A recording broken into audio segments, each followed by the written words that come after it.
All right, welcome back to DTR's YouTube channel. As always, I'd like to thank everybody who's been tuning in and subscribing and liking the videos. We really do appreciate it. So with that said, let's get on with the next video.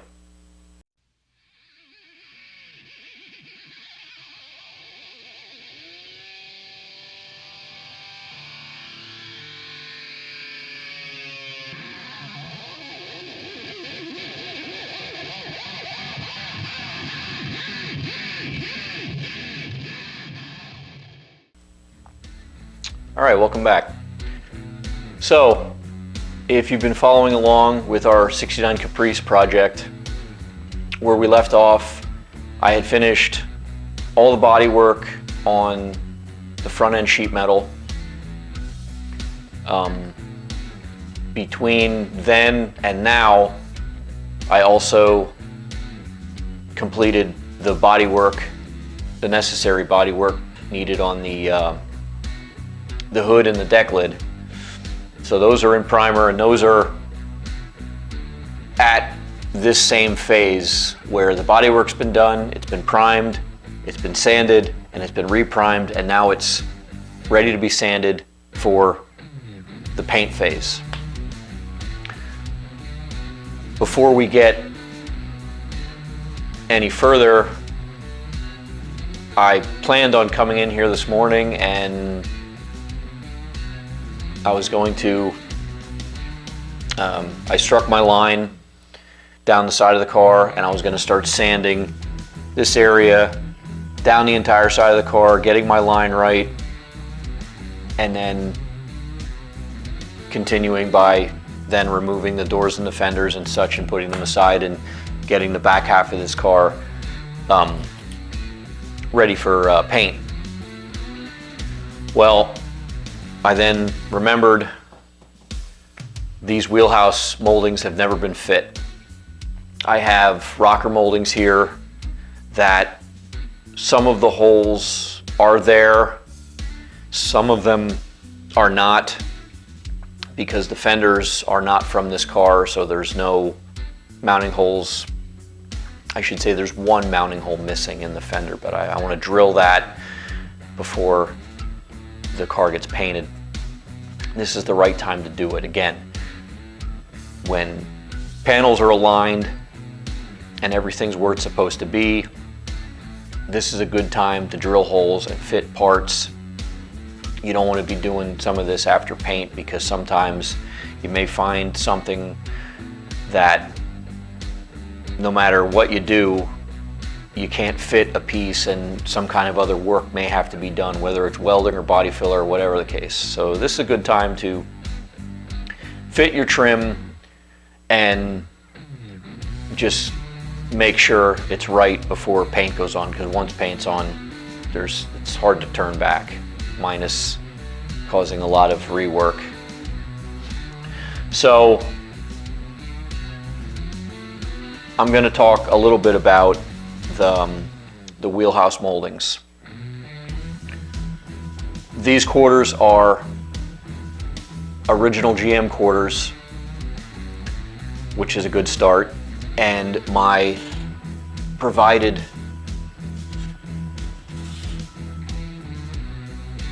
wheelhouse trim, they are also original GM pieces. So these should fit up rather well. And the only reason I'm talking about this is because in a lot of cases, what you pay for an original part or a new old stock part, whatever you want to call it, compared to an aftermarket can be significantly different in price. But the difference in price sometimes can mean a lot more work if you're going to spend less on an aftermarket part. If I had an aftermarket wheelhouse, this would be a completely different video, because I would be showing you how to make junk fit. Fortunately, I don't have to do that. More so, I just want to get across that fitting pieces before paint is always important. I did have, on one of the projects that just got finished here, I did run into an issue where we could only get one type of wheelhouse molding for one of the corners, and I had to make the curve different to fit that profile. It had sort of this, you can't see it, I'm sorry. It had this little jog in it, and the piece we got was just a straight piece, so I had to make this way without distorting it, and I used my metal shrinker, metal stretcher to shrink and stretch this flange to get this face then to make this little jog to fit that fender, and it actually turned out very nice. In the future, I'll probably run into a situation where I may have to demonstrate how that's done, and some guys may, when they put the molding up and it doesn't fit, will cut this flange to get this to twist, because this is a channel, so it's not going to just twist. So some guys will cut this, and you can do that, especially if you don't have a shrinker or stretcher tool. But that will work, but then you've compromised the piece. So with a shrinker and stretcher, you can just put small shrinks or stretches in this to then change the profile of the piece. The only drawback of that, and there are ways around it, is these are anodized. So once you start putting shrinks and stretches in the trim, you're going to compromise the look of it. It's not going to be shiny and beautiful anymore. So what you can do a couple things.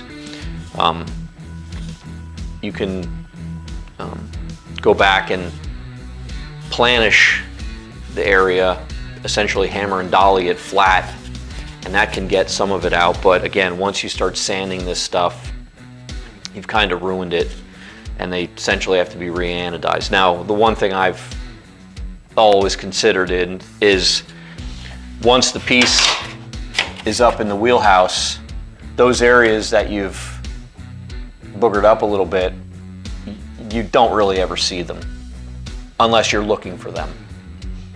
And of course, there's always going to be somebody who's going to look for that kind of stuff, because that's just how people are. Despite the fact that the trim fits, somebody will complain about a little jaw mark in the trim, but that's the world we live in. But I'm going to leave that right alone right there. So anyway, I got wheelhouse I'm going to put on. I want to get that fit, because that's kind of important, because I don't have any holes here in this quarter because this was replaced. The front fenders do have a few holes in them, but it doesn't seem like they have all of them, which is strange, but that's what I've got. I've also got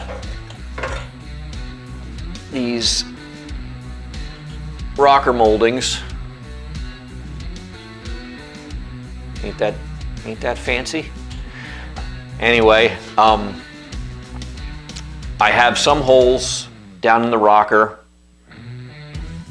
to start with. I don't have all the correct hardware, so I've got some of my own hardware that I'm gonna improvise with to hook my top of the molding on at the top, and then at the bottom it screws through here up through the bottom of the rocker. And again, some of the holes are there, some of those are bigger than others, some of them are not there from some previous repair that I performed, so I got to put those holes in.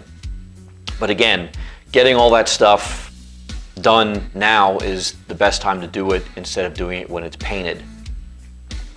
Because not only is drilling holes dangerous when it's painted for a couple reasons. A, if you drill in a spot where you're not supposed to, It's hard to come back from. At least now, if I did it, I could still weld the hole shut and, you know, recover the problem. The other thing is, when you're drilling a lot, it's something else that creates heat and can create a delamination of the material on the car. So it's another reason why you don't want to drill after it's painted. I have the trim holes all marked in the fenders, because these fenders didn't have the side moldings on them. So I've got those all marked out from an original fender. I got to drill those. And other than that, I don't have a whole lot I really need to fit, because everything on this car is like, the roof line has never been worked on. These pieces have never been, nothing here has really been changed, that these pieces won't fit. So all that stuff should go back right into place without any struggle. So that's really it for having to fit pieces. So I'm going to get to this wheelhouse and get this thing mounted up, and then get these rockers on and see how they turn out.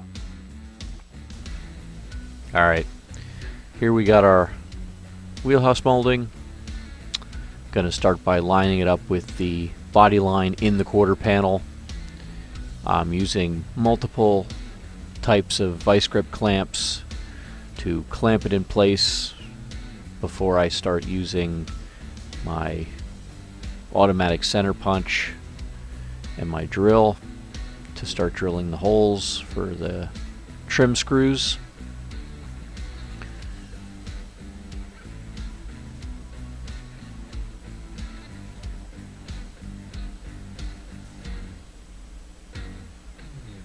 I suggest, when you're installing trim like this, just to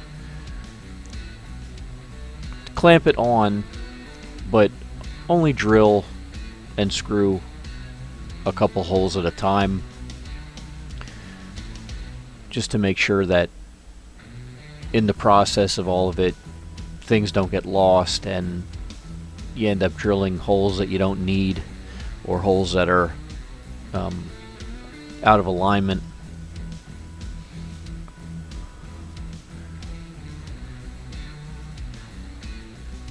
One of the things I saw with this particular piece of trim was the front little jog on the quarter body line lined up perfectly, and the trim went all the way around, and there's a small body line in the back side of the quarter panel as well, and the trim didn't line up with it perfectly when I initially clamped it, but once I worked my way around and got all the screws in, it really pulled the trim right up against the body line, and it matched up really well.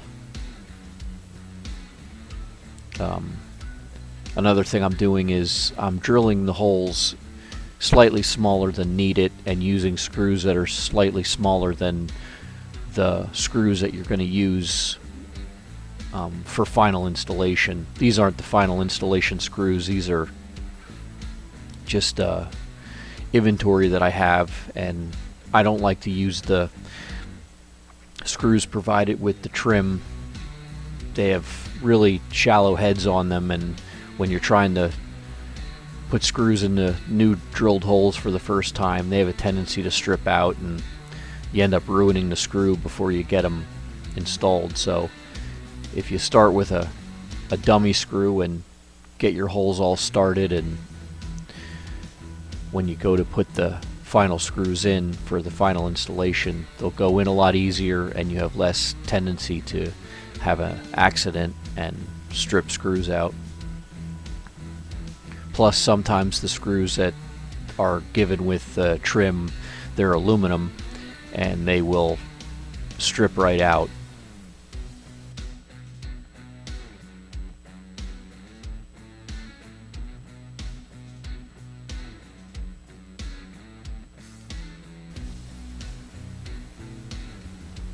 Alright, let's move on to the rocker installation.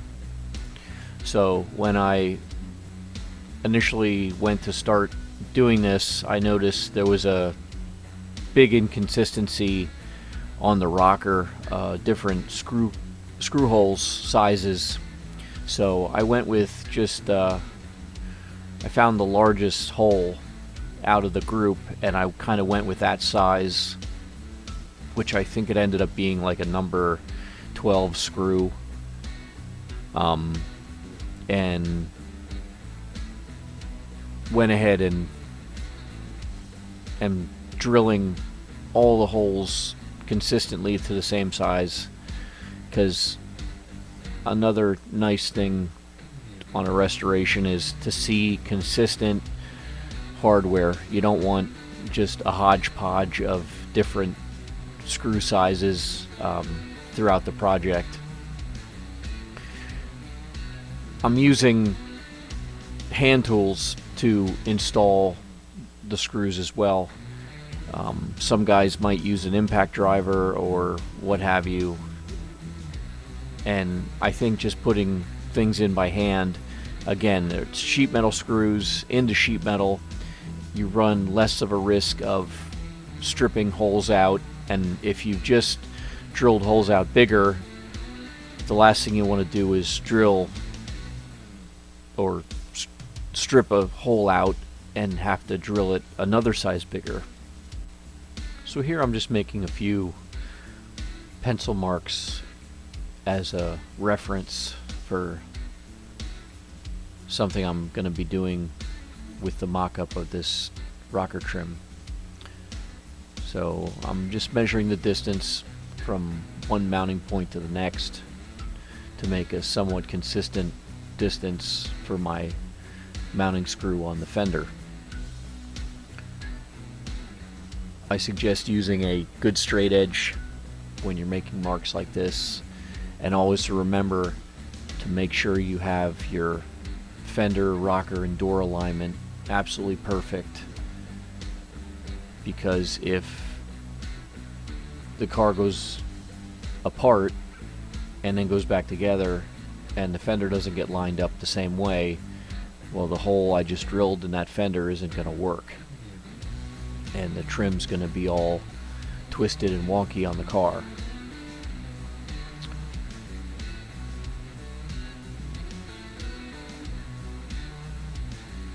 So I don't have the correct quote-unquote clips for the rocker moldings, which is fine. This is just a basic mock-up. So I just use a series of washers, and using that reference line determined what size washer I was going to use for the top of the rocker molding to clip onto.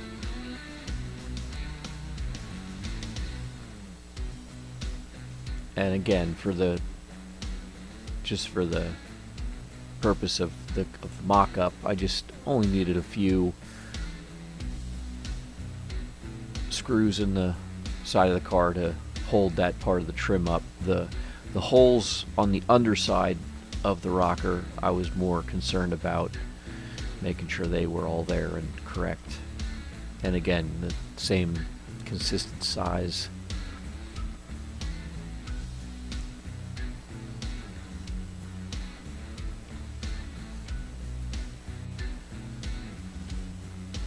So it was just a little bit of trial and error getting the washer spacing exactly correct for the trim to hook onto the big washer.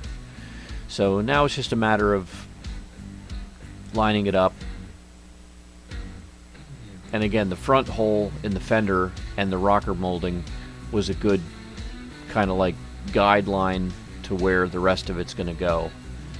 So with that, I'll throw some more screws back in it and we'll take a look at it.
Okay, there you have it. So I got my wheelhouses all finished up, all screwed in, all necessary holes drilled.